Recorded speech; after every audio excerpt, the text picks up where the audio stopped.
Misalkan ada seorang pengusaha yang mengendalikan sebuah perusahaan, tentu ia menginginkan profit yang besar atau meningkat, di mana dengan modal yang sedikit dia menghasilkan keuntungan yang besar. Atau contoh lain, seorang petani yang memiliki lahan terbatas tentu saja menginginkan menghasilkan hasil yang melimpah dengan lahan yang terbatas tersebut. Dari kedua contoh ini, maksud dari kata optimasi di sini ialah mendapatkan nilai optimum. Karena pelajaran kita tentang program linier, adapun pembahasan dari program linier ini terdiri atas yang pertama adalah sistem pertidaksamaan linier dua variabel, yang kedua adalah model matematika, dan yang ketiga adalah nilai optimum fungsi objektif. Namun, materi kali ini kita khusus membahas sistem pertidaksamaan linear dua variabel. Sistem pertidaksamaan linear dua variabel atau disebut juga sebagai SPT-LDV. Sebelum kita ke sistemnya, alangkah lebih baiknya kita mengingat kembali dari tanda pertidaksamaan. Untuk tanda pertidaksamaan perlu diingat kembali ada kurang dari, lebih dari, kurang dari sama dengan, dan lebih dari sama dengan. Setelah kita mengetahui tanda pertidaksamaannya, baru kita bisa masuk ke pertidaksamaan linear dua variabel. Nah, di sini misalkan ada beberapa persamaan, coba kita cek yang mana merupakan pertidaksamaan linear dua variabel. Di sini untuk yang pertama itu bukan merupakan pertidaksamaan karena di sini ada sama dengan, sedangkan pertidaksamaan itu hanya ada 4 pilihan saja. Sedangkan untuk yang kedua, yang ketiga, yang keempat maupun yang kelima itu merupakan pertidaksamaan linear. Walaupun yang terakhir ini ada negatif 2 sesudah variabel X dan Y, ini bisa dipindah ruaskan ke sebelah sini. Nah, maksud dari dua variabel ini berarti hanya terdapat 2 huruf saja yang ada di sebelah kiri variabelnya, misalkan X dan Y saja, tidak ada variabel lain selain X dan Y. Menggambar grafik pertidaksamaan, itu ada langkah-langkahnya. Yang pertama adalah menentukan titik potong sumbu X dan sumbu Y, yang kedua adalah menentukan titik uji, yang ketiga menentukan arsiran, dan yang keempat adalah menentukan himpunan penyelesaiannya. Kita ke contoh yang pertama, tentukan himpunan penyelesaian 2x tambah 4y kecil sama 12. Tadi ada 4 langkah ya untuk menentukannya. Yang pertama adalah kita menentukan terlebih dahulu titik potong. Agar mudah kita buat tabel dulu. Di sini kita harus menyediakan untuk nilai x, untuk nilai y, dan saat x, y. Pertidaksamaan kita tadi yaitu adalah 2x tambah 4y sama dengan 0. Nah, untuk menguji titik potong, titik potong ini kita tidak memakai tanda pertidaksamaannya, tapi harus sama dengan agar kita bisa menentukan nilai x dan y-nya. Saat x-nya 0, nah berarti kita mengganti variabel x yang ada pada pertidaksamaan dengan 0. Nah, berarti ini menjadi 2 dikali 0. Nah, inilah pengganti 0-nya tadi, karena kita memisahkan x-nya sama dengan 0. Kemudian ditambah 4y sama dengan 12, maka akan menjadi 0 ditambah 4y sama dengan 12, karena 2 kali 0 itu adalah 0, sehingga yang tertinggal hanya 4y sama dengan 12.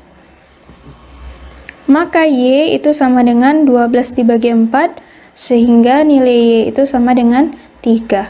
Berarti saat kita umpamakan x-nya itu 0, kita dapatilah nilai y-nya sama dengan 3. Sehingga yang ada pada tabel di sini kita isi dengan 3.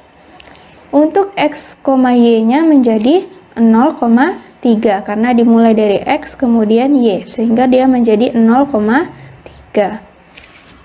Nah, untuk y sama dengan 0 di sini y-nya yang kita umpamakan sebagai 0.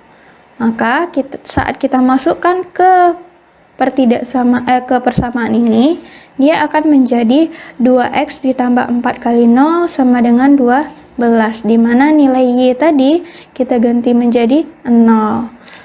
Sehingga yang tertinggal 2x tambah 0 sama dengan 12, maka nilai 2x sama dengan 12 dan x itu 12 dibagi 2, didapatilah nilai x itu adalah 6. Sehingga untuk tabel ini nilainya adalah 6.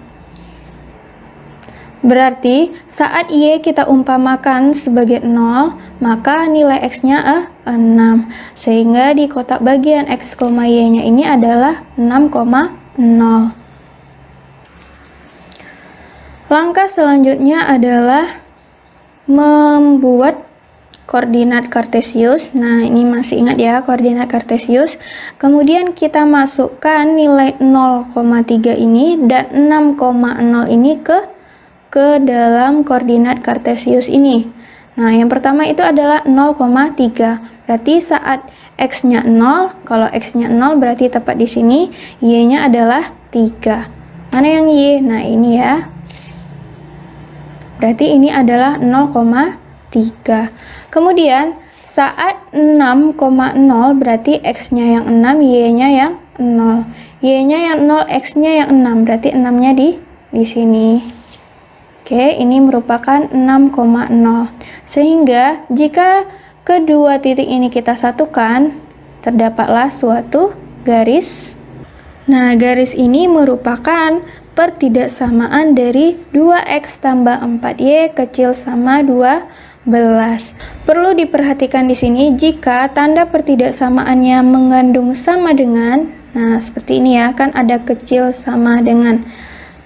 Berarti garis penghubung antara dua titik ini tidak putus-putus atau langsung saja lurus seperti ini ya. Tapi kalau misalkan di sini kecil saja atau besar saja, nanti garis penghubung antar dua titik ini harus putus-putus bentuknya. Oke. Selanjutnya adalah menentukan titik uji. Oke, di sini pertidaksamaan kita tadi adalah 2x tambah 4y kecil sama 12. Jadi di sini kita ambil tanda pertidaksamaannya, jangan diubah menjadi sama dengan. Mengubah sama dengan itu saat untuk menentukan titik potong saja. Di sini untuk menguji titiknya itu sebenarnya terserah ya saat x dan y-nya itu berapa, tetapi agar lebih mudah kita mengujinya saat x-nya 0 maupun y-nya 0. Nah, misalkan x, y-nya sama-sama 0, sehingga pertidaksamaan ini kita ganti x maupun y-nya menjadi 0. Nah, di sini ya, berarti x-nya tadi jadi 0 dan y-nya juga menjadi 0. Berarti 0 itu kecil sama 12. Selanjutnya, menentukan arsiran.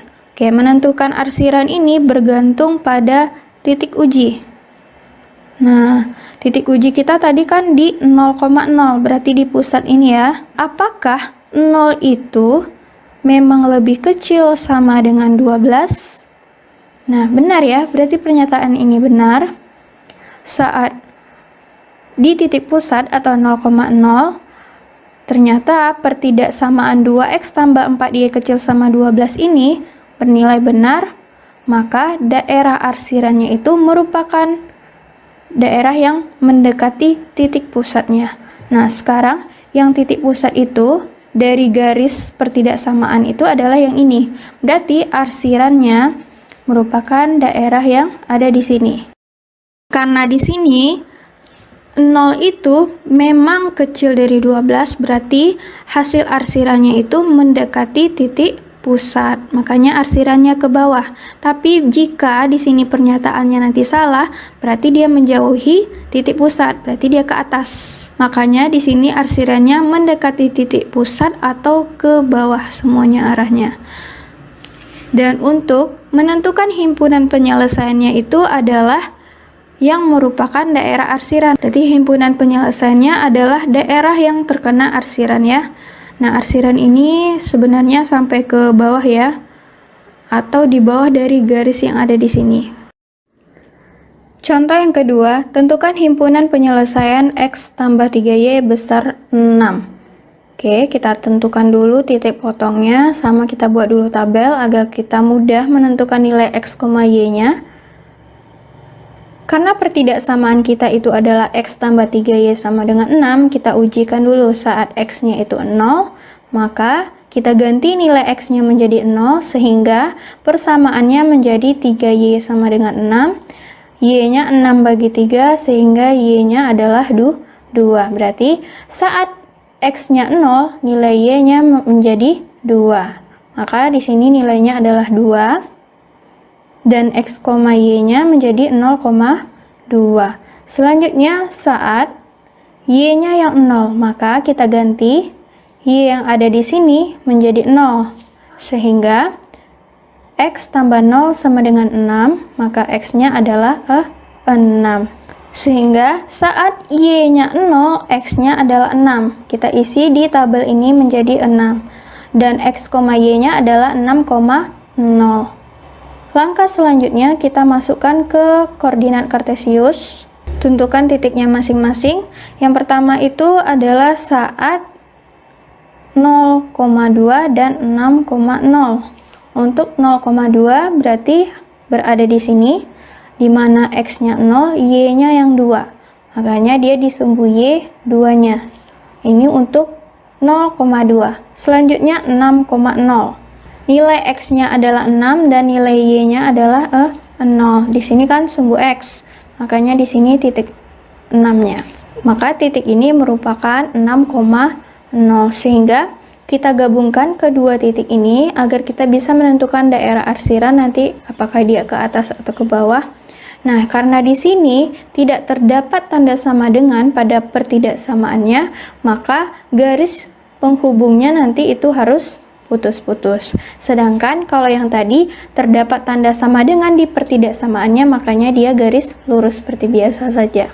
Inilah merupakan garis pertidaksamaan X tambah 3Y besar sama 6. Selanjutnya, menentukan titik uji. Kita buat dulu pertidaksamaannya sama agar lebih mudah kita uji saat X dan Y-nya sama-sama 0, sehingga ganti nilai X yang ada pada soal maupun di Y pada soal itu menjadi 0, sehingga 0 lebih besar dari 6. Oke, untuk menentukan arsiran kita lihat ke titik uji. Pernyataannya 0 itu lebih besar dari 6. Apakah pernyataan itu benar? Oke, 0 itu lebih kecil dari 6, bukan lebih besar. Berarti pernyataan yang ada di sini salah. Berarti saat di titik pusat ini bukan merupakan penyelesaian dari pertidaksamaan ini, karena saat kita ujikan 0,0 ke pertidaksamaan yang ada atau pertidaksamaan pada soal, itu nilainya salah, sehingga daerah yang terdapat di dekat 0,0 ini atau di titik pusat itu bukan merupakan daerah arsiran. Ingat ya, bukan. Berarti penyelesaiannya itu bukan mendekati titik pusat ini, tetapi menjauhinya. Maka area arsirannya itu berada di atas keseluruhannya. Oke, untuk himpunan penyelesaiannya sama ya, itu merupakan daerah arsiran. Maka himpunan penyelesaiannya yang ini, yang ada arsirannya. Sebenarnya ini arsirannya semuanya ke atas ya.